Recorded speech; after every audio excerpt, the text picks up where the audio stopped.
The Tigers now sit at 12-0, the first time in school history that they have achieved that mark. They will now travel to Atlanta to square off against the Georgia Bulldogs in the SEC title game, the same Georgia team that they defeated in the Georgia Dome in 2003 on their way to a national championship. Well, it was the most highly anticipated matchup for Louisiana College since last year's season finale victory over Hardin-Simmons. I'm Jordan Meisner for Wildcat Weekly. For the second consecutive week, Louisiana College found themselves victims to errors both on offense and special teams. That, combined with a dominating run game by Hardin-Simmons University, resulted in a 41-27 loss to the Cowboys on Saturday afternoon in Abilene. Don't relax just yet. Multiple sources reporting today that the trade that would send Paul to the Lakers has been resubmitted. The newly proposed three-team trade does not appear to be as beneficial to the New Orleans Hornets. The Wildcats still have an outside shot to make the NCAA Division III playoffs, but they must refocus this week as they hit the road to go to Abilene, Texas next week to face Hardin-Simmons, a team they had defeated the last 2 years. Coach Dunn mentioned just keeping the dream alive. How big was it for y'all to just come out and respond more than anything in the second half? Getting back on track was the whole focus. Yes, even though Saturday's victory over Georgia bears striking resemblance to last week's victory over Arkansas. Anyway you slice it, the Tigers sit at 13-0 with a spot clinched in the national championship game. Now, Terrence, you guys find yourselves in a 24-14 hole at halftime against ETBU. Maybe you could say you came out a little flat in the first half. Right, we came out flat on both sides of the ball. But as always, Dennis Dunn goes to his big-time playmaker when he needs him. Darnell Williams out of the Wildcat, and once he finds some open turf, it's all over from there.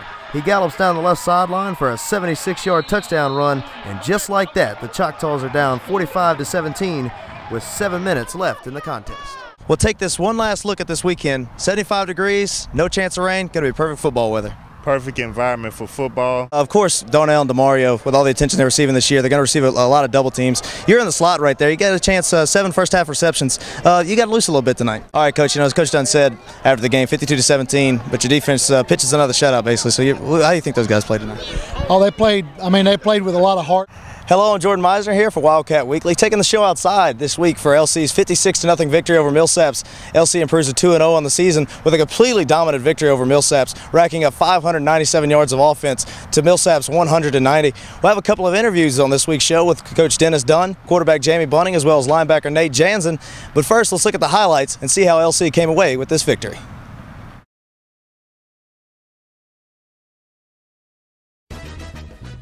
Now, the latest update from the world of sports. With LSU's season on hold until their January 9th date with Alabama in the BCS national title game, Central Louisiana football fans turned their attention to another group of Tigers, the Winfield Tigers, who squared off today against the 23-time state champion John Curtis in the 2A state title game. We'll head down to New Orleans for the highlights. First quarter action, Curtis running back Raekwon Jones takes the handoff. It'll scamper 45 yards for the touchdown. The legendary school from River Ridge takes an early 7-0 lead, and Winfield falls behind. Second quarter action, Alonzo Moore of Winfield, the great quarterback, does not see an open receiver downfield, so he takes it on his own and scampers for 30 yards inside of Curtis territory. That's what Boogie does best. More second quarter action.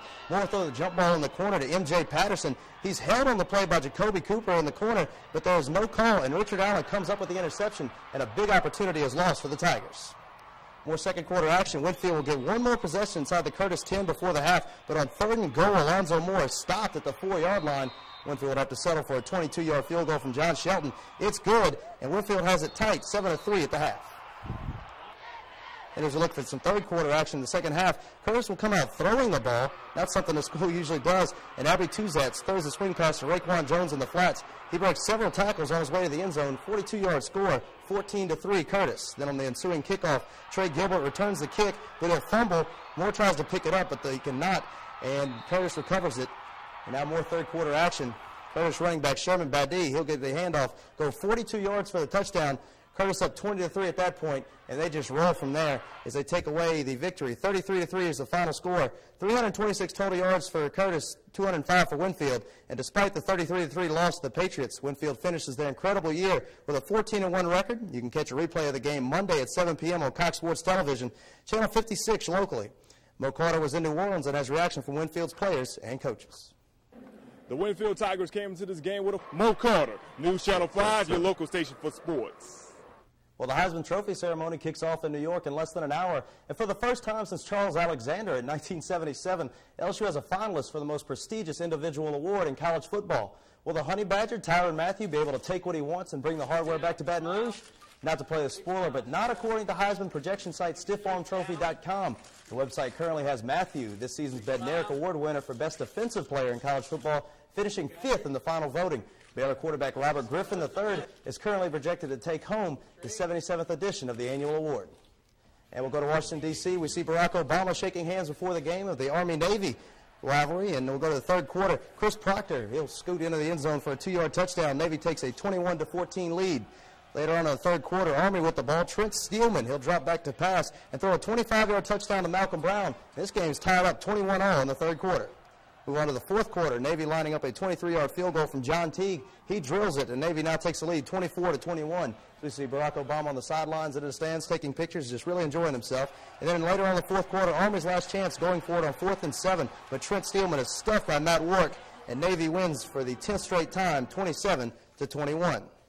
One more football score for you from the SWAC Championship. The Grambling Tigers have won their 6th conference championship in the 13 years of the event, hanging on for a 16-15 win over Alabama A&M. Well, if you were one of the many New Orleans Hornet fans relieved to hear that the Chris Paul trade was nixed by NBA Commissioner David Stern, don't relax just yet. Multiple sources reporting today that the trade that would send Paul to the Lakers has been resubmitted. The newly proposed 3-team trade does not appear to be as beneficial to the New Orleans Hornets as the first. The new trade would still send Paul to Los Angeles, with the Hornets getting Kevin Martin, Louis Scola, and a 2012 first-round pick from the Houston Rockets in return. However, it is unclear whether Lamar Odom would still be a part of the package that the Hornets would receive. And the LSU men's basketball team will be on the court tonight, taking on Boise State at 7 p.m. in the Pete Maravich Assembly Center. LSU head coach Trent Johnson is actually a graduate of Boise State, marking the first time in school history an LSU head coach has faced his alma mater in a regular season game. The Tigers will look to win their 3rd straight game, coming off 2 big wins against Houston and Rutgers just last week. And the NSU Lady Demons were on the court early this afternoon and came away with a 95-69 victory over Wiley College. The Lady Demons were led by Jordy James with 24 points, and Renika Drake had 17. NSU will face Florida A&M next Thursday at 5 p.m. in Hammond, Louisiana, as part of the Southeastern Louisiana University Classic. That's all for sports for now. We'll have more news coming up after the break.